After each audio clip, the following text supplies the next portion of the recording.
을 이행하리이다. 아멘. 오늘 시편 61편을 가지고 나보다 높은 바위로라는 제목으로 여러분과 함께 은혜를 나누겠습니다. 지금부터 15년 전 2011년 3월 11일 날 일본에 큰 지진이 일어났습니다. 동일본 대지진이라고 하죠.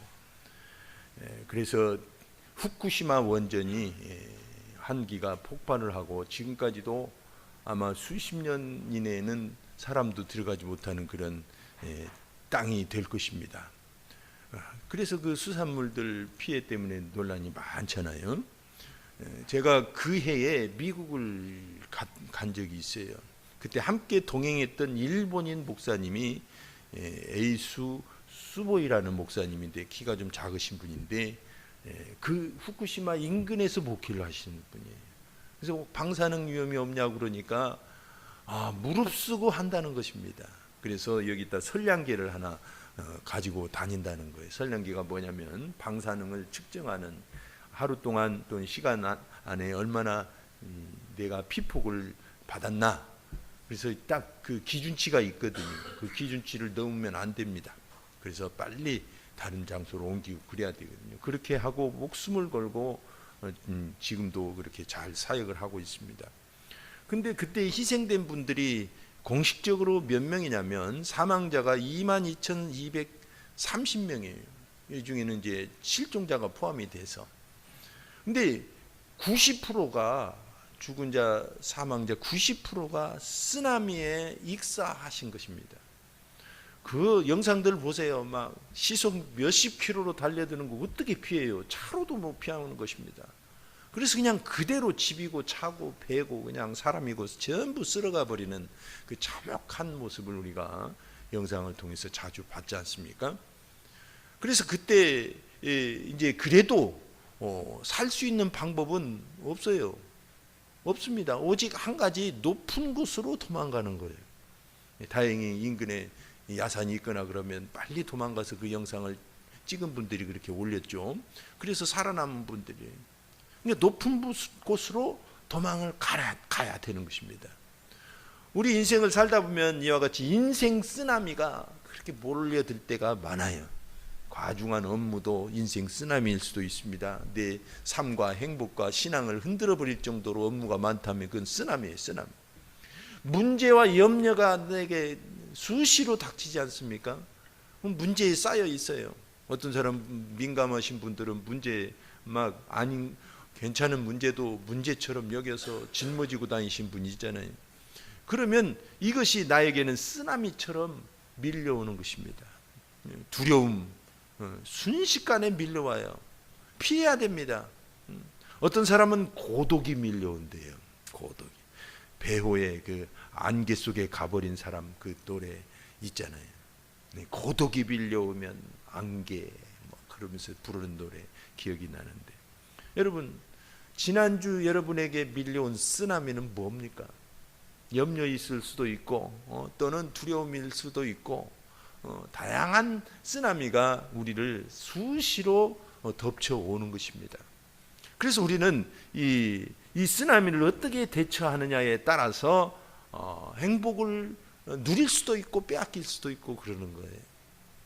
오늘 본문에 보면 다윗이 왕궁을 급히 빠져나가서 저 광야 끝까지 피신해야만 하는 상황이 있었습니다. 그때가 언젠지 정확하게는 알려지지 않았지만 아마 압살롬을 피해서 도망간 상황이 아닌가 그렇게 추측들을 합니다. 1절을 보니까 하나님의 나의 부르짐을 들으시며 내 기도에 유의하소서. 내 마음이 약해질 때에 땅 끝에서부터 주께 부르짖으리니 나보다 높은 바위에 나를 인도하소서. 다윗이 지금 당장 겪고 있는 게 영혼의 쓰나미였어요. 땅 끝까지 밀려가 버렸어요.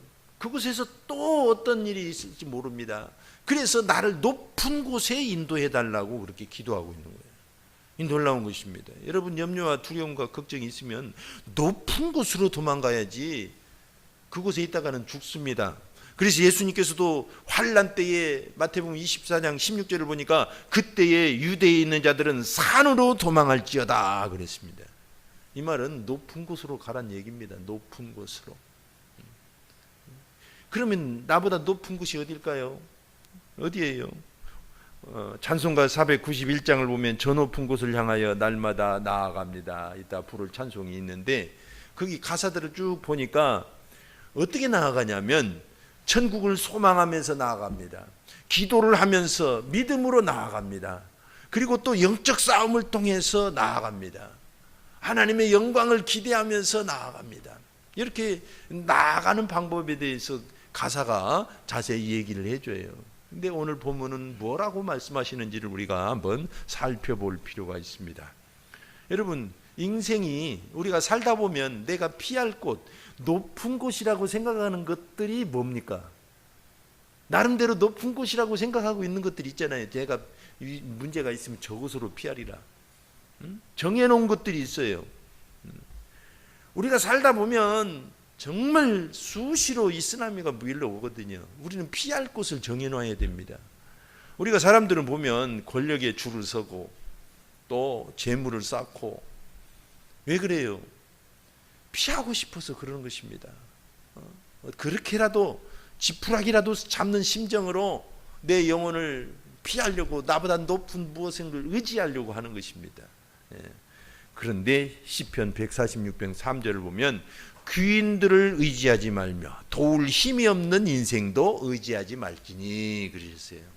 귀인, 사람들이 토정비계를 보거나 오늘의 운세 보면서 야 오늘 동쪽에서 귀인이 온다더라, 그런 먹과 같은 소리 하지 마세요. 듣지도 말고. 그거 오면 뭐예요? 그 사람이 귀인일지 귀신일지 나를 잡아먹는 사람일지 어떻게 알아요? 오직 귀인을 의지하지 말고 도울 힘이 없는 인생도 의지하지 말라라고 말씀하십니다. 여기 시편 146편 3절의 귀인은 지난번 번역에 그냥 방백이라고 돼 있어요. 고관 대자, 세상 권력자. 인간이 실패하는 공식이 있습니다. 뭐냐면 위기가 닥칩니다. 그러면 인간적인 수단을 막 동원을 합니다. 그리고 방금 말씀드린 이런 우리가 만들어낸 우리가 생각한 높은 곳을 향해서 막 달려가요. 이 시간만 허비해요. 결국은 실패하게 됩니다. 거기는 높은 곳이 아닙니다. 절대 그곳은 높은 곳이 아니에요. 인간이 만들어낸 것은 다 도토리 기적이에요. 거기서 거기에요. 생각해 보세요. 내가 정말 좋다고 생각하고 저 사람도 그 생각하고 있어요. 저 사람 막 최고라고 생각하는데 내가 보기엔 별거 아니에요. 우리가 만들어낸 것들은 다 도토리 기적입니다. 사람이 만들어낸 것은 사람이 구할 수가 없습니다. 사람을 구할 수가 없어요. 그래서 오늘 3절에 보면 다윗은 주는 나의 피난처시요 원수를 피하는 견고한 망대이심이니이다. 이 사람은 지금 다윗은 왕입니다. 왕이 피할 곳이 어디가 있겠어요? 자기가 만들어낸 궁전, 망대, 많은 곳이 요새 이런 곳이 피할 곳이 될 수 있습니다. 권력도 있잖아요. 군대도 있잖아요. 그러나 그것이 유사시에는 소용이 없더라는 것입니다. 내 영혼을 피할 곳이 못 되더라는 것입니다. 오직 주는 나의 피난처시요 원수를 피하는 견고한 망대이심이니이다 그러셨어요. 여러분 고대에는 이런 망대들이 있었잖아요. 지금도 망대가 있지만, 그러니까 이 망대라는 표현이 이 다윗에게는 굉장한 그 어떤 실감나는 단어예요. 딱 망대 그러면 피할 곳, 저곳에 올라가면 아무도 공격하지 못하고. 제가 교도소에서 이 망대에서 근무를 할 때 아예 근무자도 못 나오게 침입자도 없게 밑에서 잠가버립니다. 막 성처럼 높아요. 그런 곳입니다. 총 들고 있습니다. 그러니까 다윗은 이 망대도 아는데 하나님만이 진정한 망대시라고 고백을 하는 겁니다. 4절을 보니까 내가 영원히 주의 장막에 머물며 내가 주의 날개 아래로 피하리이다 그러시죠.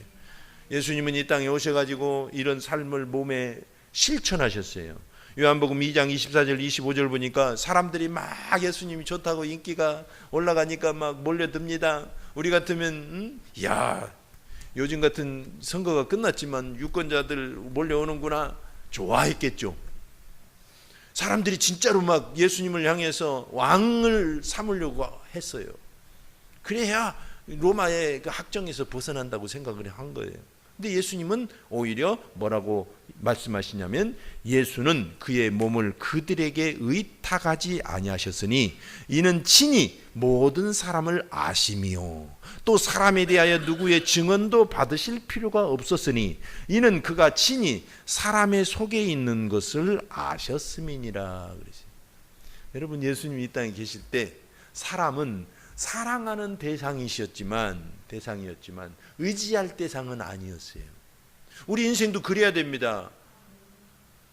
어떤 사람이 정말 괜찮은 사람이 있습니다. 어떤 사람이 불쌍한 사람이 있습니다. 우리가 사랑할 대상이에요. 하지만 그를 의지할 대상은 아니라 이거예요. 또 저 사람을 신뢰할 수는 있습니다. 그러나 그것을 의지하고 내 목숨을 걸 사람은 아니라는 것입니다.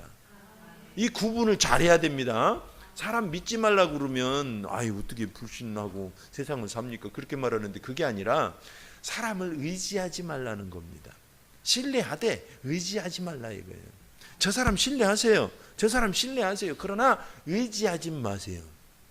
몇 년 전에 어떤 분이 자기 아들을 어떤 분이 성공시킨다고 사업 얘기를 하고 막 그랬대요. 그래서 우리가 조언을 했습니다. 그러냐고. 근데 의지하지 말라고. 근데 자기는 기도하니까 하나님의 응답을 받았대요. 저 사람을 통해서. 내 아들이 완전히, 한 아들은 사고 나서 정말 참패를 당하고 한 분은 또 몇 년 후에 돌아가시고 안타깝더라고요. 의지하는 것과 신뢰하는 것은 차이가 납니다. 저 사람을 통해서 구원하신다는 그 말은 성경적이지 않는 거예요. 그 하나님을 의지해야 되죠. 저 사람도 흔들릴 수가 있어요. 아시겠죠? 저 사람을 통해서 나를 구원하실 것이다. 아닙니다. 하나님이 저 사람을 쓰실 수 있는 것이지, 저 사람을 통해서 절석같이 믿고 의지하면은 반드시 낭패를 당하게 돼 있습니다.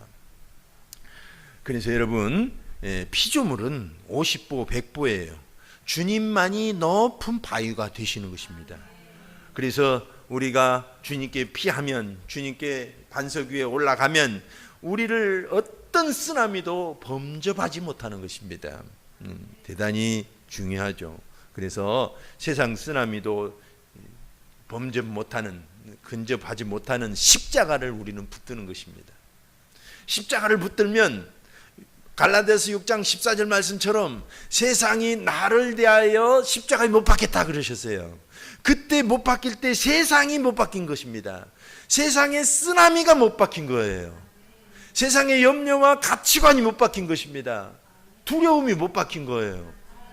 그걸 믿을 때 세상을 의지하는 마음을 우리는 극복할 수가 있습니다. 대단히 중요해요. 세상은 정복할 대상이지 의지할 대상이 아닙니다. 세상에서 행복을 누려야 될 대상이지 세상을 의지할 대상이 아니에요. 아시겠죠? 그래서 우리는 십자가를 바라보면서 저곳에 나를 위해 나를 대신해 나와 함께 죽으실 뿐만 아니라 이 세상도 못 받겠다, 저 쓰나미도 못 받겠다, 그 믿음을 가져야 됩니다. 그럴 때 우리는 하나님께 피한 것이고 결국은 우리가 그 쓰나미를 이기는 것입니다. 이제 피했으면 어떻게 해야 되느냐? 그 다음에는 주의 이름을 경외해야 됩니다. 어떻게 해야 된다고요? 경외. 피한 걸로 끝나지 않습니다. 우리는 예수를 믿는다는 것은 하나님께 피하는 거예요. 근데 거기서 끝나는 거 아니에요. 예수님을 믿는데 왜 나는 은혜를 못 받느냐? 저 사람은 잘 나가는데 왜 나는 이럽니까? 라고 얘기할 수가 있거든요. 그래서 피하는 것과 경외하는 것은 차이가 있습니다. 여러분, 다급하면 경찰서도 들어갑니다. 막 피해서 이웃집 들어갑니다. 그 주택 가택 침입이 아니에요. 다급할 때는 그런 예외 조항이 있어요. 그런 마음으로 하나님께 피할 수가 있거든요. 다급하니까 인생이. 그렇게라도 하나님께 온 건 대단히 중요해요. 근데 거기서 한 가지 나아가야 될 게 있어요. 배워야 될 게 있고 극복해야 될 거 있고 우리가 꼭 해야 될 게 뭐냐면 하나님을 경외하는 것입니다. 아시겠죠? 세상을 살다 보면 피하고 싶어요. 그런데 피했으면 이제 하나님을 경외해야 됩니다. 우리가 권력에 줄을 서는 이유가 뭡니까? 가까이 가려고 하는 이유가 뭡니까? 그 사람을 좀이라도 그 사람에게 잘 보이려고 하는 거예요. 속은 뭉그러지고 미워도 그 사람 앞에서는 존경을 표하고, 왜? 살려고 그러는 거예요. 근데 왜 하나님께는 안 그러냐 이거예요. 그래서 구약에 하나님이 책망하신 이유, 이스라엘 선민들을 책망하신 이유가 바로 그겁니다. 왜 나한테 온다고 하고 나는 두려워하지 않고 나에게 나를 경외하지 않고 우상을 숭배하고 세상을 숭배하고 네 주먹을 숭배하느냐. 그래서 막 예수님께서 이 땅에 오셔서도 그 점을 공격하시고 그러셨죠. 오늘날도 아마 똑같을 겁니다. 저나 여러분이나 정말 하나님을 경외하는 건 다른 차원입니다. 정말 다른 차원입니다. 저는 평생 신앙생활이 뭡니까? 그 결국이 뭡니까? 뭐가 정말 최고의 영성이고 신령한 사람입니까? 묻는다면 하나님을 경외하는 자라고 대답할 거예요. 대단히 중요해요. 우리의 목표는 그겁니다. 그런 사람이 신앙이 성장했다고 볼 수가 있는 것입니다. 오늘 5절에 보니까 주 하나님이여 주께서 나의 서원을 들으시고 주의 이름을 경외하는 자가 얻을 기업을 내게 주셨나이다 그랬어요. 다윗 생각해 보면 다윗도 많은 죄를 졌다고 그랬죠. 우리가 필설로 표현할 수 없는 그런 죄들도 졌어요. 그럼에도 불구하고 그가 하나님의 사랑을 받고 편애를 받았어요. 어떻게 보면 편애를 받고 위대한 왕으로 기억되어진 것은 그가 하나님을 경외했기 때문입니다. 우리는 그 점을 배우자는 거지 그의 행위를 배우자는 게 아닙니다. 아시겠죠? 그의 믿음을 배우는 것입니다. 선악과가 뭡니까? 선악과는 하나님을 경외하는가를 보는 시험의 과일이었어요. 아니 하필이면 좋으신 하나님이 다 먹게 내버려 두시지 딱 그 선악과 하나 그거 먹으면 죽는데요. 아니 그 먹으면 독이 있습니까? 뭐가 있습니까? 그건 하나님의 주권을 상징하는 거예요. 하나님을 경외하나 안 경외하나 그걸 보신 거예요. 그 선악과는 오늘날 수많이 우리 주변에 있습니다. 우리는 인생을 다 누리라고 전도서는 말씀하셔요. 그러나 하나님을 경외하라는 것입니다. 내 인생은 내 것이 아니라고 고백하고 유사시뿐만 아니라 항상 주님께 나아가라는 것입니다. 이것이 선악과고 주권을 인정하는지 경외하는지 알 수 있는 그런 어떤 시금석이 되는 것입니다. 여러분 세상을 살다 보면 우리는 막 열심히 정말 뭐예요? 제대로 믿음 생활을 하려고 하면 할수록 경건하게 살려면 살수록 핍박을 받는다고 그랬어요. 바울 사도 말씀에. 그런 것처럼 우리가 경건하게 살려고 하면 사회의 영적 상태로부터 너무나 괴리감이 느껴져요. 막 괴롭지 않습니까? 그렇다고 해서 막 그들과 상관없이 살려면 산속으로 들어가야 돼요. 우리는 그 사회에서 살아야 됩니다. 더러운 사회에서 살아야 돼요. 사실 우리도 더럽지만 하나님 없으면 우리도 당장 더러워져요. 어떻게 이걸 극복하느냐 그 괴리를 이걸 피터 버거라고 하는 사람이 세속화 이론에서 이렇게 말했어요. 사회가 세속화될수록 영적 소외를 겪으며 절대자 경외를 회복해야만 아노미 상태를 극복한다 그랬어요. 아노미 상태가 뭐냐면 꿈이 있는데 거기에 도달하지 못한 내가 현실이 이렇게 갭이 생기잖아요. 그러면 별 방법을 다 쓰는 거예요.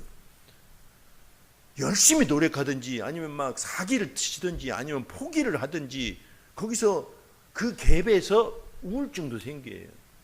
놀라워요. 그러니까 너무나 허풍 같은 꿈을 꿔서는 안 됩니다. 꿈을 꿨다면 반드시 믿음을 가지고 방법을 연구하고 차근차근 그곳으로 나아가는 거예요. 그래서 비전이라는 건 뭐냐면 단지 소원을 품는 게 비전이 아니라 가는 방법을 알고 있을 때 비전이라고 하는 거예요. 그 방법을 찾아내야 되는 것입니다. 그 갭을 좁혀야 되는 것입니다. 그것이 뭐냐?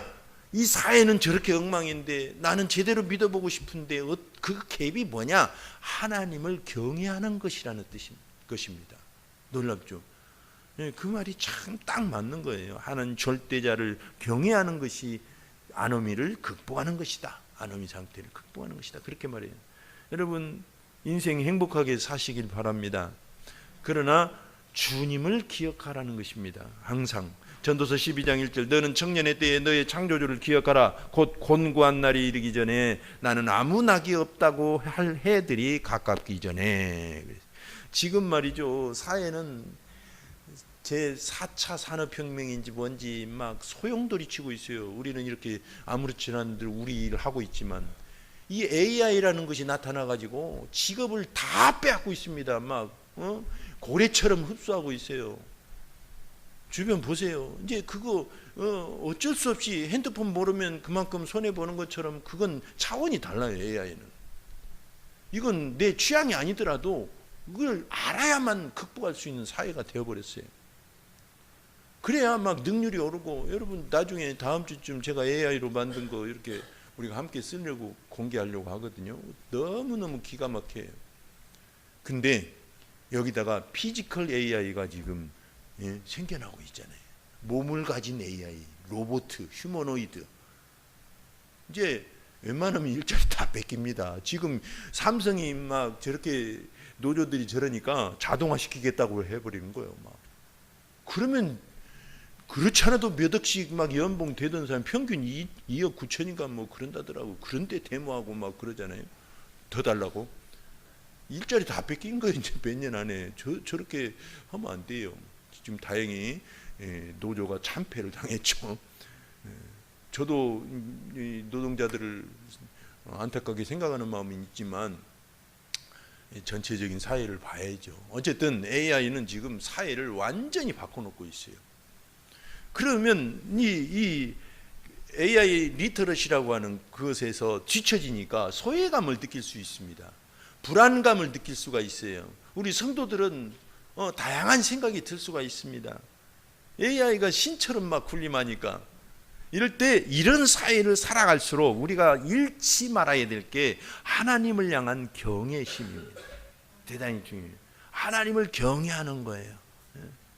그럴 때 우리는 능히 우리의 일을 감당하고 현실을 행복을 잃어버리지 않고 우리의 눈으로 그 여호와를 경외하는 것이 지식의 근본이언을 미련한 자는 지혜와 훈계를 멸시하느니라. 잠언 1장 7절 말씀하시잖아요. 이런 시대를 살아가는 것이 지혜와 지식이에요. 여호와를 경외하면 이제 해답이 보이기 시작합니다. 아시겠죠? 네. 여호와를 경외하고 세상을 보세요. 세상을 외면하면 안 됩니다. 세상을 봐야 됩니다. 적응해야 됩니다. 그러나 하나님을 경외할 때 지혜롭게 이것이 가능해지더라는 것입니다. 그래서 우리는 남들이 볼 때 하나님의 편애를 받는 그런 사람이 되어갈 줄로 믿습니다. 그리고 끝으로 우리가 함께 나눠야 될 재밌는 얘기가 6절에 나옵니다. 장수에 대해서 나와요. 장수. 오래 사는 거. 여러분 장수가 복이죠. 네, 전통적으로 복으로 우리가 얘기하고 있습니다. 우리나라 평균 수명을 제가 조사를 해봤어요. 인터넷 조사했더니 남자가 지금 현재 80.8세예요. 꽤 굉장히 오래 살죠. 여자는 더 오래 살아요. 86.6세. 앞으로는 이제 120세대, 20세 세대, 100세 세대가 아니라 120세 세대에 지금 염두하고 보험 같은 거 설계하잖아요. 근데 여러분 중요한 건 오래 사는 게 문제가 아니라 병들어서 오래 살면 괴로운 거예요. 죽고 싶어도 안 죽어. 괴로워 죽겠는데 유병 기간을 조사해 봤더니 남자는 15.9년간 병을 앓다가 죽어요. 그러니까 그렇게 오랫동안 우리나라가 높더라고요. 유병 기간이 또 굉장히 높더라고요. 그러면 어떻게 해요? 괴롭죠. 여자는 더 길어요. 그래서 오래 사나 봐요. 20.5년. 오랜 세월을 병으로 고생하다가 죽어요. 그만큼 우리 전 세대와 우리 세대가 이 사회를 일궈내려고 고생을 많이 하고 앞만 보고 달려온 거죠. 그러나 자기도 돌아보면서 이제 잘 살아야 될 줄 압니다. 그래가지고 막 어떻게 하면 오래 살 것인지 노화를 극복하고 안티에이징 뭐 역노화 뭐 그런 걸 연구하는데 요즘 아십니까? DNA에서 이 모든 DNA 끝에 텔로미어라는 게 달려 있대요. 양쪽에. 마치 이건 운동화 끈에 그 안 달아지도록 달아놓은 거 있잖아요. 딱딱한 거. 그것처럼 우리가 세포가 분열되고 우리가 성장하면서 반복해서 분열하는 과정에서 이 DNA가 손상되거든요. 막 무너져요. 내버려 두면 병나요. 금방 죽어요. 그러니까 이 텔로미어가 양쪽에서 붙들어 준대요. 근데 문제는 노화가 되면 이것이 활성화가 안 돼요. 잘 닳아져 버린대요. 그러면서 노화가 되고 이제 병들어 죽는다는 거예요. 근데 이 텔로미어를 활성화시켜주고 계속 안 닳아지게 해주는 게 텔로머레이스래요. 텔로머레이스 들어보셨나요? 화장품 같은 데 이게 바른다고? 그것이 있으면 활성화가 되면 노화가 안 된대요. 그래서 이게 킹크랩이라고 그런 동물이 이게 아주 많이 들어있대요. 그래가지고 그 고기 먹으면 장수 온다고 그러잖아요. 킹크랩은 저 북극 킹크랩 같은 건 늙어 죽지 않아요. 내버려 두면 영원히 산대요. 근데 이제 껍데기 벗기 딱딱해져서 못 벗어서 죽고 잡아먹혀서 죽는 거죠. 자연 상태에서는 이론적으로 계속 사는 거예요. 해삼이 이론적으로 계속 살잖아요. 그런 것처럼. 그래서 이것을 연구해 갖고 앞으로는 이제 몇 년 안에 150년을 살게 하겠다는 것입니다. 지금 그렇게 살면 뭐예요? 살고 싶어요? 그렇게 장수가 좋은가? 다윗 장수 얘기하더라고요. 다윗은 80세에 죽었습니다. 많이 살진 않았어요. 근데도 말년에는 굉장히 노쇠했어요. 8절, 6절에 보니까 주께서 왕에게 장수하게 하사 그의 나이가 여러 대에 미치게 하시리이다. 그가 영원히 하나님 앞에서 거주하리니 인자와 진리를 예비하사 그를 보호하소서. 그리하시면 내가 주의 이름을 영원히 찬양하며 매일 나의 서원을 이행하리이다. 여러분, 다윗은 장수할 목적이 분명했어요. 이유가 분명했어요. 이 이유 때문에 장수를 꺼낸 거예요. 하나님 장수하게 해주심을 감사한다고. 여러분, 이 오래 살 이유가 없으면 그 장수가 무의미합니다. 오히려 고통이에요. 오래 사는 게 거기다가 아프기까지 하면 정말 이건 저주도 아니고 이거 지옥도 아니고. 다윗은 알고 있었어요. 장수해야 될 이유가 뭔지. 그건 뭐냐면 오직 주의 이름을 높이는 것이었습니다. 주의 이름을 높이는 방법은 뭐예요? 찬양으로도 높이지만 우리의 삶을 빛나게 살아서 하나님의 목적을 일구어내고 하나님께 영광을 돌리는 것입니다. 그래서 우리 교회 늘 얘기하잖아요. 뭘 하자고. 예수 잘 믿으면 뭐 하는 거라고. 천국을 일구는 거라고. 십자가와 부활과 성령의 복음으로 자기를 이기고 환경을 이기고 흑암을 이겨서 교회와 가정과 직장을 천국으로 일구는 것입니다. 이것이 하나님의 목적이에요. 이 땅에 사는 목적. 천국을 일구지 못하면 목적을 지금 행하지 않고 있는 거예요. 이게 쉽게 말해서 살 이유가 없는 거예요. 죽음이라는 게 뭘까요? 우리는 죽음이 심각해요. 근데 하나님은 심각하지 않으십니다. 죽음이라는 건 하나님의 입장에서 보면 여기서 옮겨서 저리 옮기는 거예요. 자리를 옮기는 거예요. 이게 생사를 주관하시는 하나님의 주권입니다. 하나님의 눈으로는 죽은 자도 살아있고 산 자도 살아있어요. 그래서 마태복음 22장 32절에 나는 아브라함의 하나님이요 이삭의 하나님이요 야곱의 하나님이로라 하신 것을 읽어보지 못하였느냐. 하나님은 죽은 자의 하나님이 아니요 살아있는 자의 하나님이시니라 하시니. 아니, 예수 믿고 죽은 자만 살아있다고요? 아닙니다. 지옥에 있는 사람도 살아있는 거예요. 영생이라는 건 영원히 산다는 뜻입니다. 지옥에서도 영생하는 거예요.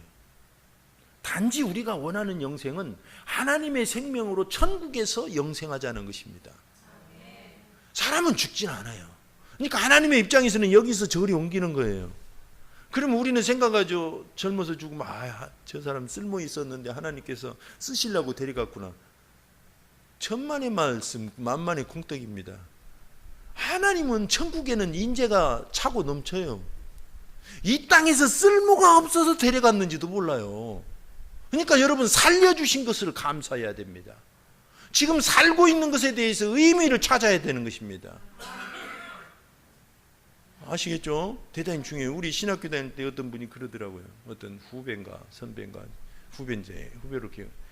내가 중퇴하면 하나님만 손해시라고. 지금까지 막 이렇게 하나님 손해 없어요. 열심히 그 학비 낼 수 없는 형편도 이겨나가면서 하나님 나라를 일구는 그런 사람을 찾으시지 중퇴한다고 손해보나요? 아닙니다. 여러분 도중에 포기한다고 하나님 손해보시는 거 아니에요. 촛대는 얼마든지 옮기십니다.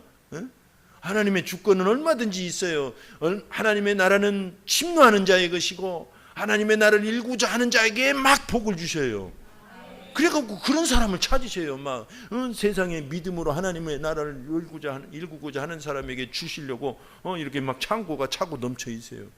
천국에 가면 막 놀랜다잖아요. 우리가 이 땅에서 그걸 못 쓰고 그냥 와가지고 베드로도 놀랬다고 그랬잖아요. 베드로가 천국을 갔더니 어떤 천사가 막 여기저기 구경을 시켜주더래요. 그랬더니 어떤 창고 앞에서는 여기 가면 안 된다. 왜 그러냐고 궁금하다고. 안 돼, 너 큰일 나. 괜찮다고. 후회하지 않겠냐? 그러니까 않겠다고. 딱 보여주는데 어마어마한 게 막 보물과 막 그런 게 가득 차 있어요. 이게 뭐냐고. 네가 살아있을 때 못 쓰던 것이다. 다 쓰고 못하고 올라온 것이다. 그것입니다. 우리는 이 땅에 하나님이 주신 게 엄청 많아요. 살아있는 이유가 뭔지를 생각하십시다. 도대체 왜 살고 싶으신가요?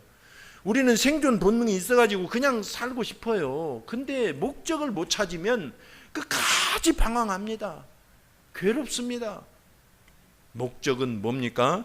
내가 있는 가정을 행복하게 천국으로 일구는 겁니다. 목적은 뭡니까? 직장에 가는 목적은 뭡니까? 직장에서 행복하게 살고 행복을 일궈내는 것입니다. 우리 교회를 행복하게 하자고 이렇게 분위기를 잘 만들어가는 이유는 뭡니까? 이것이 하나님의 목적이기 때문입니다. 할렐루야. 그래서 로마서 14장 8절 우리가 살아도 주를 위하여 살고 죽어도 주를 위하여 죽나니 그러므로 사나 죽으나 우리가 주의 것이로다.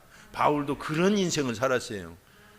이 장수하는 목적에 대한 해답이 있어야 우리가 인생을 살아갈 수가 있습니다. 우리가 이 땅에 남겨주신 목적 뭐냐 이거예요. 저도 인생을 살면서 초등학교 1학년 때도 죽을 뻔했고 그 전에 또 어머니가 저를 태어나게 하시고 죽을 뻔했고 살아서 결혼생활 하면서도 몇 번 중리에 산에 만에 했고 왜 살아있을까요? 행복을 일궈내라는 것입니다. 지금 생각하면 참 감사해요. 우리 가정이 행복해지고 여러분들이 행복해하는 걸 보면 이게 만족입니다. 할렐루야.